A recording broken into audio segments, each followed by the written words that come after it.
প্রকাশ্য গোপনে আল্লাহকে ভয় করতে হবে। আচ্ছা, প্রকাশ্য ভয় কেমন, গোপনে ভয় কেমন? গোপনে ভয় এবার একটুখানি শুনে নেন, আর প্রকাশ্য ভয়ের ব্যাখ্যাটা ভাব আমার শোনান। ওমরের জামানা খেয়াল করে শুনুন, খলিফাতুল মুসলিমিন আমিরুল মুমিনিন কিছু সংখ্যক সঙ্গীকে নিয়ে খলিফাতুল মুসলিমিন মরুভূমির রাস্তা ধরে তিনি চলেছেন। কিছু খাদ্য খাওয়ার সঙ্গে নিয়ে কয়েকজনকে সাথীকে নিয়ে খলিফাতুল মুসলিমিন বাপ আমার এবার রাস্তা দিয়ে মরুভূমির ওপর দিয়ে চলেছেন। প্রচন্ড উত্তপ্ত হাওয়া, বিরাট বাপ আমার গরম, এদিকে আমার আব্বা জানেরা মরুভূমির বিরাট বাপ, এবার সূর্যের তাপ। সুতরাং খেয়াল করে শুনুন, এই সূর্যের তাপে খলিফাতুল মুসলিমিন বলছে, আমি যেমন তৃষ্ণার্ত হয়েছি তেমন ক্ষুধার্ত হয়েছি। তৃষ্ণার্ত ক্ষুধার্ত হওয়ার কারণে মরুভূমি থেকে একটুখানি পেরিয়ে গেলাম, একটি গাছের ছায়া আমি ওমর পেয়ে গেলাম। এই গাছের ছায়া আমার সঙ্গী সাথীদেরকে বললাম, তোমরা এখানে একটা বিস্তার নিচিয়ে দাও, দস্তরখানা নিচিয়ে দাও। আমি খলিফা, আমি ওমর বিরাট ক্ষুধার্ত তেমন তৃষ্ণার্ত, যা খাদ্য এনেছি এই জায়গায় বসে আমরা একটু হালকা নাস্তা করে নি। দস্তরখানা বিছাও। খলিফাতুল মুসলিমিন আমিরুল মুমিনিন, আপনি ঘটনাটা পাবেন কোথায়? ইংরেজিতে বলি আই এম অডিটর ওয়ানলি, আমি একজন বক্তা। কোন জায়গায় আছে এটা বলা লাগবে, কারণ বক্তা যে হবে তার বিপদ বেশি। কথা বুঝতে পারলেন? আমি যে এই রং বিরঙের একেবারে রাজ সিংহাসনে আপনারা আমাকে বসিয়েছেন, আমি যে কি বিপদ আছে তা আপনারা জানেন না। হুজুর বড় বড় মাছ খায়, মাথা খায়, গরুর গোশ খায়, আর পকেটে কিছু টাকা নিয়ে বাড়ি যায়, ওর অ্যাকশন আছে। কিন্তু আব্বা আমি বলিনি, কোরআন বলেছে। কোথায় আছে? কোরআনে সূরা নাম্বার 17, পারা নাম্বার 15, আয়াত নাম্বার 71, সূরা নাম্বার নিসাই। আল্লাহ বলছেন, ইয়ামানাদু কুল্লু উনাসিম বিইমামিহিম, পৃথিবীর মানুষ তোমরা শোনো, তোমরা যারা নেতা, কিয়ামতের দিন আমি আল্লাহ তোমাদেরকে ডাকবো। জাতির সামনে তুমি বলেছো কি? গজলমানিতে গিয়েছিলে তো জাতিকে শুধু কি গজল শুনিয়েছো? তোমার চাদরের করে কি বন্দনা নাকি? কি বলেছিলে? জাতিকে শুনিয়েছো কি? শিক্ষা দিলে কি? তোমাকে তো আমি ওখানে পাঠিয়েছি। আল্লাহ যদি রাজি না হয় এই জায়গায় ওঠার ক্ষমতা আমার আছে নাকি? তো আল্লাহ এই জায়গায় পাঠিয়েছে। এখন কিয়ামতের দিন প্রশ্ন হবে, তোমাকে নেতা করেছিলাম, ইমাম করেছিলাম, আলেম করেছিলাম, বক্তা করেছিলাম, হিসাব দাও আজকে সর্বপ্রথম তুমি। আচ্ছা, আমি যদি এখানে খোঁজ গল্প কিসসা কাহিনী হাবিজাবি গিয়ে বাড়ি যাই, কিয়ামতের দিন আল্লাহ ছাড়বে বলে মনে হয়? আপনি তো বলবেন, আল্লাহ জুলফিকার হুজুরে নিয়েছিলাম, খুব নাম ডাক শুনেছিলাম, কিন্তু একটা কিচ্ছু ভুলে যায়নি, আমরা শিখবো কি করে? দেখেছেন আপনি কোন জায়গায় বাড়ি মেরেছেন, তুলতে পেরেছেন? আল্লাহ, এই জন্য চিন্তা করি, স্টেজে বসে থাকি আগে ভাবি আল্লাহ মুখ দিয়ে যেন অনর্থক কথা না বাইর হয়। চামড়া মুখ স্লিপ করে দুটো একটা ভুল কথা বেরিয়ে গেলেও যেতে পারে, তবে আল্লাহর কাছে ক্ষমা চাই। জাতির সামনে যেটা বলতে চাই, জাতিকে আমি ঘর বানিয়ে দিতে পারবো না, জাতিকে রাস্তা বানিয়ে দিতে পারবো না, তবে ধর্মের ব্যাপারে জাতিকে ঠকাবো না ইনশাআল্লাহ। যতক্ষণ জাতির সামনে থাকবো ততক্ষণ আমি ইনশাআল্লাহ হাদিস কোরআনের যদি একই কথা, হাদিস যদি একই বলতে হয়, কারণ কোরআন হাদিস নতুন করে তৈরি করার ক্ষমতা পৃথিবীর কারণ নেই, তবে কোরআন হাদিসের কথাই বলবো ইনশাআল্লাহ হাদিস। সকলে বলেন আমিন। তাকবীর দেন, নারে তাকবীর। ভাইয়ের আমার ভালো করে শুনুন, খলিফাতুল মুসলিমিন আমিরুল মুমিনিন বিস্তার পিছিয়ে দিলেন। খলিফা এবার বসে গেলেন, খেয়াল করে একটুখানি তিনি সামনের দিকে তাকিয়ে দেখলেন একজন রাখাল, প্রচন্ড বাবলু হাওয়ায় রাখাল যেন খুবই জীর্ণ শীর্ণ হয়ে গেছে। একদম ছাগল চেঁচায় যায়। মুসলমানরা আখলাকটা খেয়াল করেন। খলিফাতুল মুসলিমিন আমিরুল মুমিনিন হযরত ওমর রাদিয়াল্লাহু তাআলা আনহু এই রাখালকে ডেকেছি, ও রাখাল এদিকে এসো, শোনো শোনো। ও আগন্তুক ব্যক্তি এদিকে এসো, শোনো শোনো। রাখাল তুমি এদিকে এসো, শোনো শোনো। আমরা এখানে দস্তরখানা বিছিয়েছি, আমরা কিছু খাদ্য এবং পানীয় গ্রহণ করছি, তুমিও চলে এসো, আমাদের সঙ্গে কিছু আহার করে নাও। একটু জোরে বলেন সুবহানাল্লাহ। মুসলিমের চরিত্র কেমন হবে? আপনি খেতে বসেছেন, এই সময় যদি আপনার পাশে কেউ আত্মীয় থাক অনাত্মীয় থাক, তাকে ডাকা লাগবে, ভাই আসেন দুটো খেয়ে নেন, ঠিক না? এখন মুসলমান অন্যরকম। দুপুরবেলা যদি কেউ আসে, দুপুরবেলা এই সময় কি করে? সেই সময় করছে চার বিস্কুট দিচ্ছে। দুপুরবেলা চার বিস্কুট, আচ্ছা সেনাই গেল। এইবার চা বিস্কুট হয়ে গেলে মুড়ি আর চানাচুর, তার মানে ভাত পর্যন্ত উই খাওয়াইবার বাড়িতে দিবে। আল্লাহু আকবার। ভাইরা আমার শুনুন শুনুন, উত্তপ্ত বা মরুভূমির ওই গরম লু হাওয়া, যেমন তৃষ্ণার্ত তেমন ক্ষুধার্ত খলিফাতুল মুসলিমিন।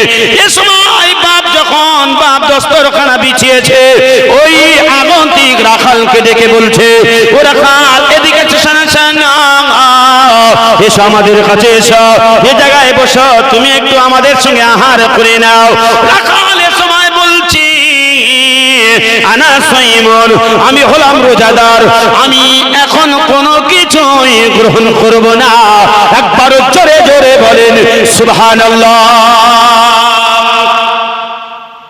খলিফাতুল মুসলিমিন আমিরুল মুমিনিন চিন্তা করছে, আল্লাহ এত লু হাওয়া। লু হাওয়া মানে কি? মরুভূমির যে উত্তপ্ত গরম হাওয়াকে লু হাওয়া বলে। এই উত্তপ্ত হাওয়া, তার উপরে ক্ষুধার্ত, আমিও মোর সহ্য করতে পারছি না। আর একজন রাখাল এই গরমে এত তৃষ্ণাকে পরিত্যাগ করে দিয়ে, এত ক্ষুধার্ত, খোদাকে মূল্যায়ন না করে সে রোজা আছে। খলিফাতুল মুসলিমিন চিন্তা করেছে, আমি আর এই রাখালের মধ্যে তো দেখছি অনেক পার্থক্য। আমি আমার রোজা রাখতে পারিনি, রাখালের কেমন ঈমান। রাখাল দেখে প্রচন্ড গরমে এই রাখাল এখন রোজা রেখেছে। ওমর বলছে, খাওয়ার আগে আমি একটু টেস্ট করতে চাই, রাখালকে পরীক্ষা করব। রাখালকে বলছে, রাখাল শোনো শোনো, আমাদের কাছে যা পানি আছে, এই লোকমায় খুবই কম পানি আছে, সুতরাং আমাদের সকলের হবে না, তোমাকে একটুখানি একটা অনুরোধ করব। ও রাখাল, তুমি যদি অনুরোধটা থাকতে, বলে কি অনুরোধ? বলে বিরাট তৃষ্ণার্ত হয়েছি, তেমন ক্ষুধার্তও আমরা আছি, যা পানি আছে তাতে আমাদের তৃষ্ণা নিবারণ হবে না, তুমি যদি তোমার একটা বকরি দহন করি এক লোকমা আমাদেরকে যদি একটু দিতে, ওই দুধটা যদি দিতে, এক লোকমা যদি দুধ দিতে, আমরা তোমার বিনিময়ে 300 দিরহাম দিয়ে দিতাম, কিন্তু যদি দাও তাহলে আমরা বিরাট উপকৃত হয়ে যাই।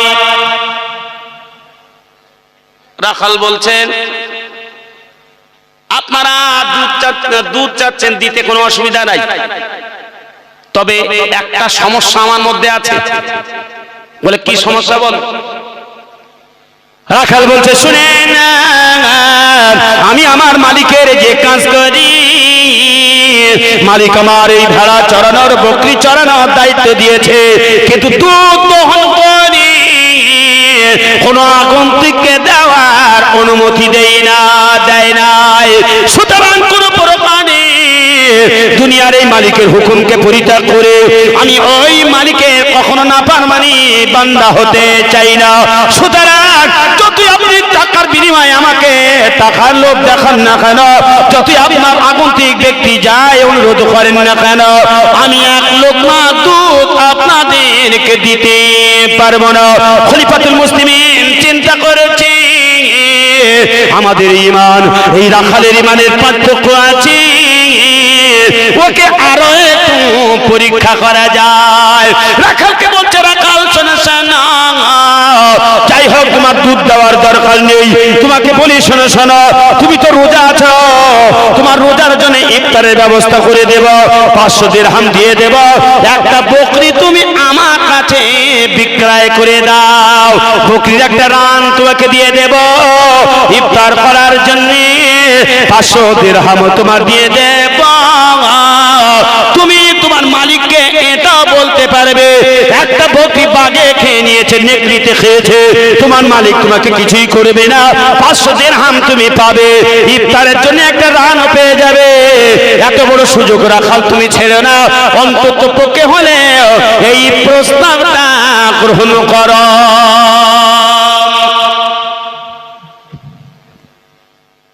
এই প্রস্তাবটা গ্রহণ করো।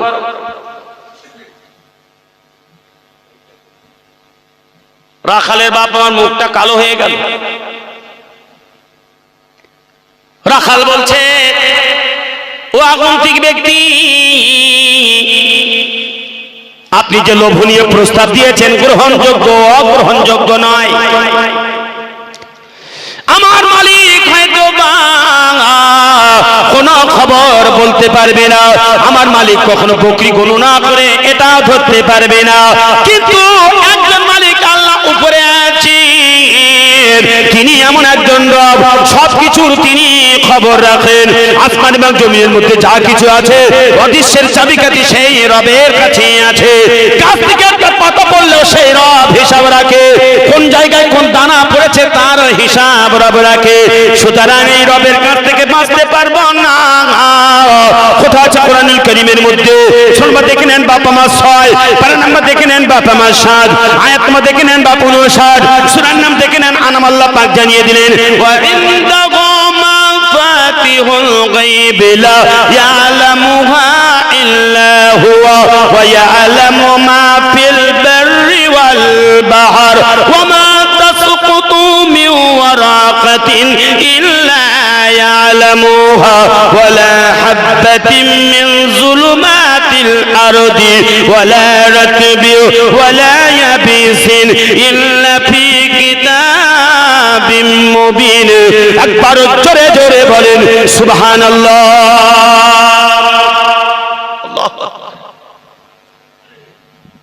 কোরআনে আল্লাহ জানিয়ে দিলেন, ওয়া ইনদাহু মাফাতিহুল গায়বি লা ইয়ালামুহা ইল্লা হুয়া।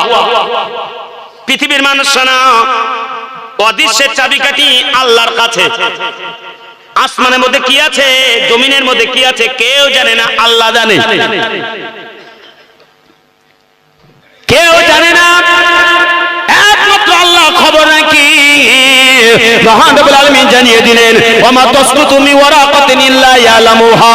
গাছ থেকে কোন পাতা ঝরলো, কোন পাতা গাছে গজিয়েছে, একমাত্র পৃথিবীর কেউ খবর রাখে না, একমাত্র আল্লাহ পাক খবর রাখে।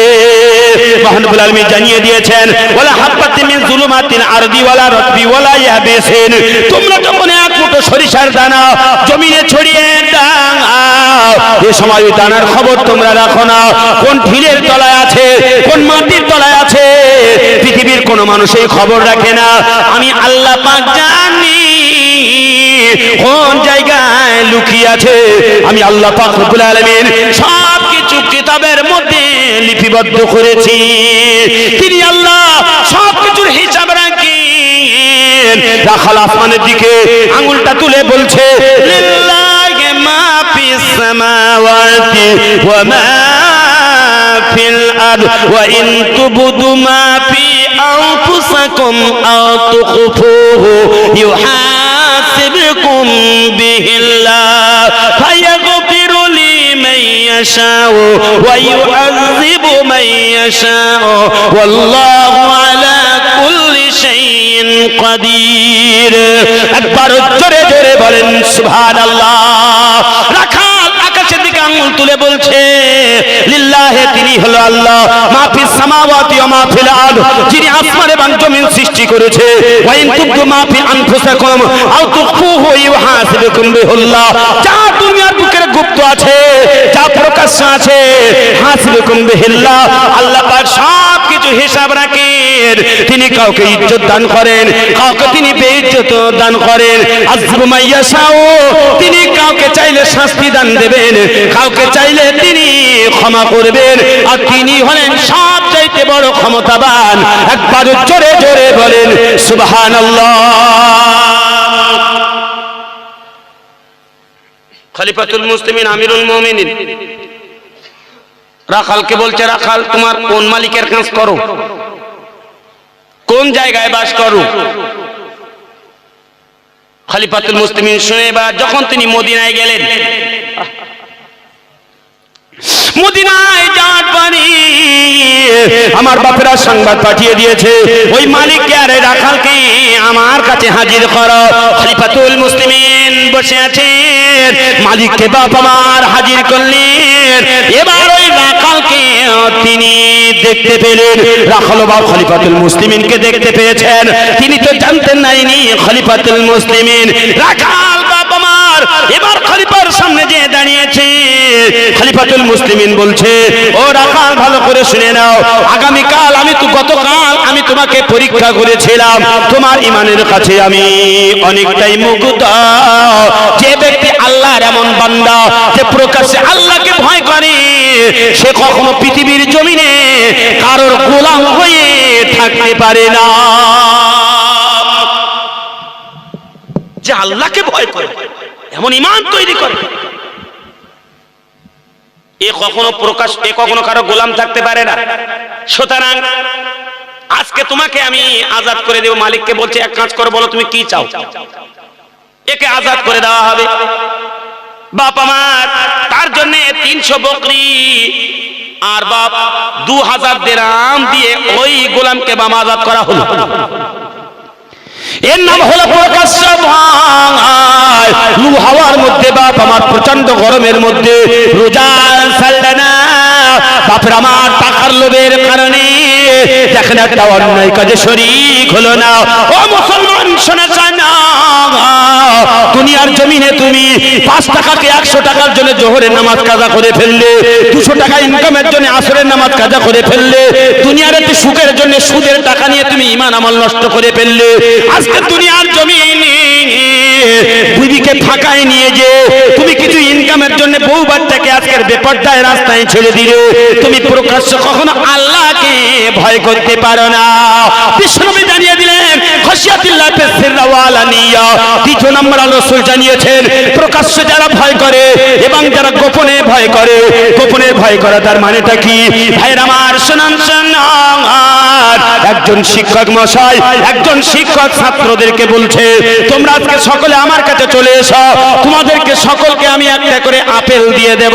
প্রত্যেকের আপেল একটা করে হাতে দিয়ে দিল, দিয়ে বলছে, শোনেছেন যে আপেলটা তোমাদের দিলাম, এই আপেলটা তোমরা যখন খাবে, পৃথিবীর কেউ যেন এই আপেল খাওয়াটা দেখতে না পায়।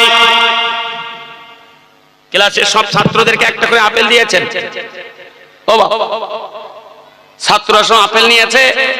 তারপরের দিন ক্লাস শুরু হয়েছে, মাস্টার জিজ্ঞাসা করছে, এসো বলো তুমি সে আপেলটা কি করেছো? বলে, স্যার খেয়ে ফেলেছি। বলে, কিভাবে খেলে? বলছে, ঘরের ভিতরে দরজা দিয়ে খেয়ে ফেলেছি, কেউ যখন কোনো ছিল না। আবার উঠছেন কেন? অসুবিধা হচ্ছে? আরেকজনের কাছে জিজ্ঞাসা করি, বলো তুমি কিভাবে খেলে? বলে, আমি কিভাবে খেয়েছি, আমি খাতা মুড়িয়ে দিয়ে খেয়ে নিয়েছি। বলে, তুমি কিভাবে খেয়েছ? এমন করে করে প্রত্যেকের বাপ জিজ্ঞাসা করা হলো, বিভিন্ন অজুহাত দিয়ে বিভিন্ন ভাবে খেয়ে নিল। একজন বাপ আমার আপেলটা ফিরিয়ে নিয়ে আসলো, শিক্ষককে বলছে, হুজুর আমার হাতে আপেল আছে। শিক্ষক জিজ্ঞাসা করছে, তুমি আপেল কেন ফিরিয়ে নিয়ে এসেছ? তুমি কেন আপেলটা খাওনি বলো? তুমি আপেলটা খেলে না কেন? বলছে, হুজুর আমি কয়েকবার চেষ্টা করেছি কিন্তু খেতে পারিনি, কারণ আমি যখনই দরজা বন্ধ করে আপেল খাবো মনে করেছি, তখন মনে হয়েছে আল্লাহ তো দেখছে। পানিতে ডুব মেরে মনে করে খাবো, কিন্তু মহান রব্বুল আলামিন তিনি তো দেখেছেন। এজন্য আমি খেতে পারিনি। শিক্ষক থেকে ডেকে এনে হুজুর তাকে কাছে এনে আমার বাপজনরা শুনে নেন, তাকে পুরস্কৃত করলো। দেখেন গোপনে আল্লাহকে ভয় করেছে, আল্লাহ দেখতে পাবে চিন্তা করে ওই আপেলটাই খেতে পেল না। যে ব্যক্তি আপেল খায় না পৃথিবীর জমিনের মধ্যে তিনি অন্য কেউ নয়, তিনি হলেন বিখ্যাত আল্লাহর ওলি। ভাইরা আমার শুনে নেন, ইমাম আবু হানিফা রহমাতুল্লাহ আলাইহি হুজুর একবার জোরে জোরে বলেন সুবহানাল্লাহ। কিলার জীবন হুজুরকে পরীক্ষা করা হয়েছিল, আল্লাহ আপেল খায় না, এর নাম কি? গোপনে ভয়। ভাইয়ের আমার ভালো করে শুনুন, এক নম্বর তাহলে প্রকাশ্য গোপনে এইভাবে আল্লাহকে ভয় করা লাগবে। দ্বিতীয় নম্বর বিশ্বনবী আমার জানিয়ে দিলেন কালিমাতুল আদল ফিল গদাবি ওয়ার রাদা, পৃথিবীর জমিনের মধ্যে 9টি ভালো কাজ।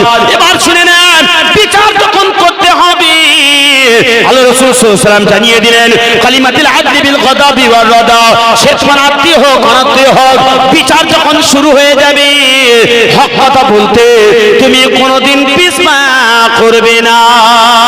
যতই তোমার সামনে আত্মীয় আসুক না কেন, যতই তোমার কাছে অনাত্মীয় আসুক না কেন, বিচার যখন শুরু হয়ে যাবে, কারণ বিচার যখন তুমি করবে তখন তুমি হক কথা বলবে।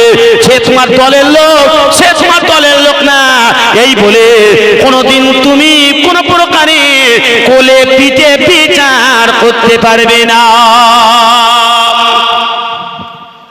আজকে বিচার উল্টে গেছে বাপ আমার, হক বিচার আর নেই। আশ্চর্য মুসলমান, ভুলে গিয়েছি আজকের হক কথা বলা। কেউ যদি কোনো বাড়তি কথা বলে চিন্তা করি ওর সাথে বন্ধুত্ব নষ্ট হয়ে যাবে, থাক, বলার দরকার নেই। ঠিক না বল, বলার দরকার নেই, থাক। কিন্তু ওমর রাদিয়াল্লাহু তাআলা আনহুর কাছে গনিমতের কিছু মাল এসেছিল। এখন খলিফাতুল মুসলিমের কাছে আসলো কাপড়। খেয়াল করে শুনুন, কাপড় আসার কারণে খলিফাতুল মুসলিমিন কাপড়টাকে ভাগ করেছে, এমন ভাবে ভাগ করে দিয়েছে কারোর পূর্ণাঙ্গ পোশাক হবে না। যদি হয় জামা কারোর নাই পর্যন্ত নাভিস্থল পর্যন্ত হবে, তার চাইতে কারোর পূর্ণাঙ্গ জামা হবে না।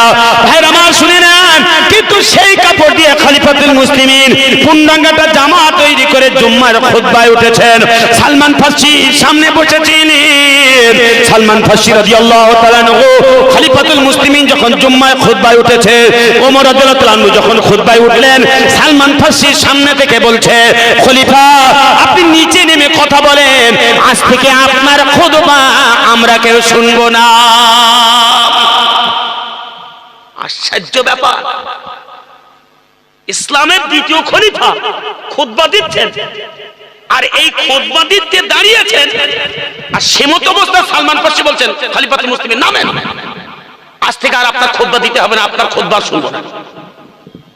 তো খলিফাতুল মুসলিমের তখন মুখটা ছোট হয়ে গেছে, চোখ দিয়ে পানি ঝরছে।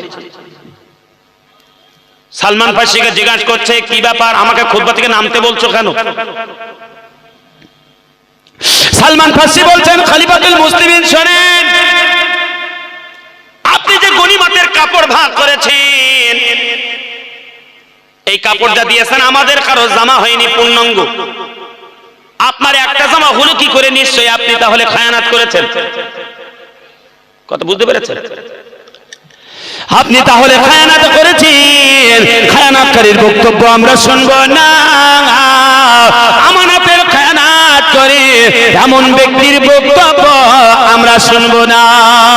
আপনি খুতবা থেকে নেমে দাঁড়ান। ভাইরা আমার ভালো করে শুনুন, খলিফাতুল মুসলিমিনের মুখটা নিচু হয়ে গেছে, চোখ দিয়ে পানি ঝরে। আব্দুল্লাহ উঠে দাঁড়িয়ে বলছে, আব্বা আপনি মন খারাপ করবেন না।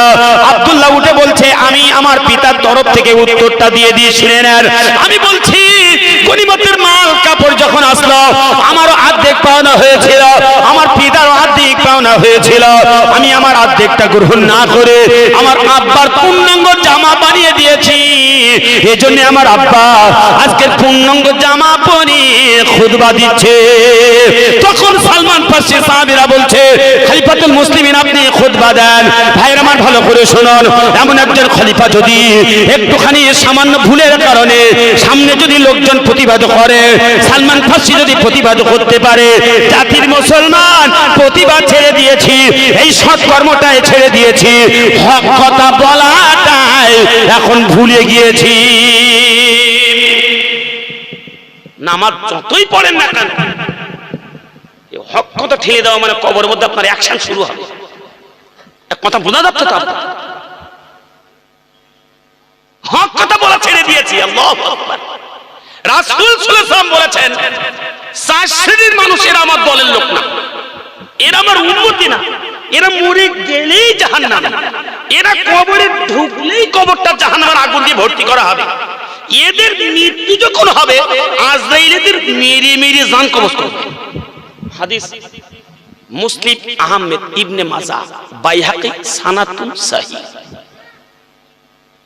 আব্বাস রাদিয়াল্লাহু তাআলা আনহু বলেন, রাসূল সাল্লাল্লাহু আলাইহি ওয়াসাল্লাম বলেছেন, লাইসা মিন্না মান লাম ইউক্কিরুল কাবীর ওয়া ইয়ারহামাস সাগীর ওয়া ইয়া'মুরু বিল মারুফ ওয়া ইয়ানহাউনা আনিল মুনকার।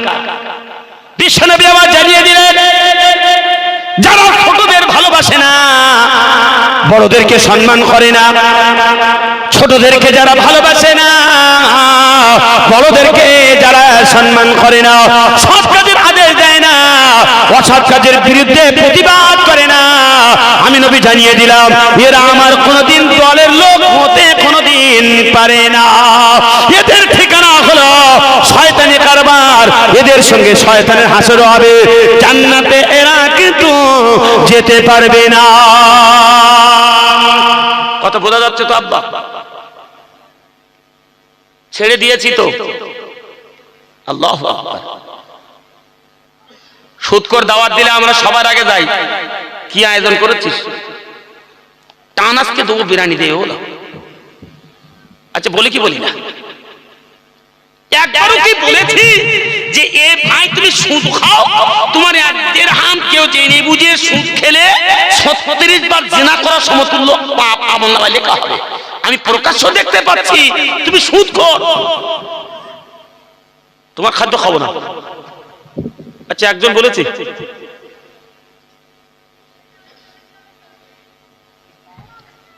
আজিব ব্যাপার, বাপের আমার ভালো করে শুনুন।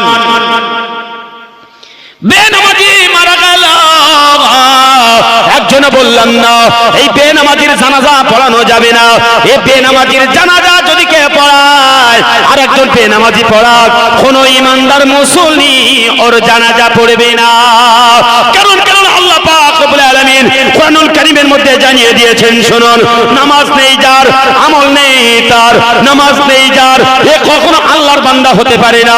বিশ্বনবী আমার জানিয়ে দিলেন, ওয়ালা তাতরুকান্না সালাতান মাকতুবাতান মান তারাকা সালাতান মুতাআম্মিদান ফাকাদ বারিয়াত মিনহু জিম্মাতুল্লাহ আযজা ওয়া জাল্লা। আল্লাহ রাসূল জানিয়ে দিয়েছেন, যে ব্যক্তি নামাজ ইচ্ছাকৃত বাদ ছেড়ে দেবে, মান তারাকা সালাতান মুতাআম্মিদান ফাকাদ বারিয়াত মিনহু জিম্মাতুল্লাহ, যে ব্যক্তি এক রাকাত নামাজ ইচ্ছাকৃত ছেড়ে দেবে, আমি নবী জানিয়ে দিলাম, ভালো করে শুনে নেন, বিশ্বনবী আমার জানিয়ে দিয়েছেন, ও আল্লাহর জিম্মা থেকে বেরিয়ে যায়। যে ব্যক্তি নামাজ ছেড়ে দেওয়ার কারণে আল্লাহর জিম্মা থেকে বেরিয়ে যায়, নিশ্চয়ই ও তাহলে কার জিম্মায় থাকে আমরা কি একটুখানি চিন্তা করব না? হুজুর মনে এসে গেছে নাকি?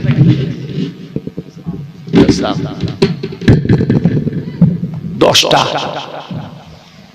আব্বা আজকে যা বিষয় শেষ করা যাবে না। আজকে বিষয় কি ছিল বলেন তো? মৌত। ভাইরা আমার ভালো করে শুনুন, সুতরাং 9টি কাজের মধ্যে দ্বিতীয় নাম্বার আপনার হক কথা বলা লাগবে। তৃতীয় নম্বরে বিশ্বনবী আমার জানিয়ে দিয়েছেন, অর্থ থাক আর নাই থাক বাপ আমার মধ্যপন্থা অবলম্বন করতে হবে। চতুর্থ নম্বরে বিশ্বনবী জানিয়ে দিয়েছেন, আত্মীয়তার সঙ্গে সম্পর্ক বজায় রাখতে হবে। পঞ্চম নম্বর আল্লাহ রাসূল জানিয়ে দিলেন, কেউ যদি তোমার সঙ্গে জালেমের মতো ব্যবহার করে তুমি তাকে ক্ষমা করে দেবে। পঞ্চম নম্বর বিশ্বনবী আমার জানিয়ে দিলেন, কেউ যদি তোমার সঙ্গে সম্পর্ক ছিন্ন করে তুমি তার সঙ্গে সম্পর্ক বজায় রাখবে। সপ্তম নম্বর আল্লাহ রাসূল জানিয়ে দিয়েছেন, ভালো করে শুনে নাও, তোমার দৃষ্টি যেন শিক্ষার দৃষ্টি হয়। অষ্টম নম্বর আল্লাহ রাসূল জানিয়ে দিয়েছেন, তোমার নীরবতা যেন চিন্তার নীরবতা হয়। নবম নম্বরে বিশ্বনবী আমার জানিয়ে দিলেন, সৎ কাজের আদেশ দেবে, অসৎ কাজের তুমি নিষেধ করবে। এই 9টি কাজ যদি সৎ কাজ আপনি করেন তাহলে বাপ মার আজরাইল এসে আপনাকে মৃত্যুর সময় সালাম দেবে।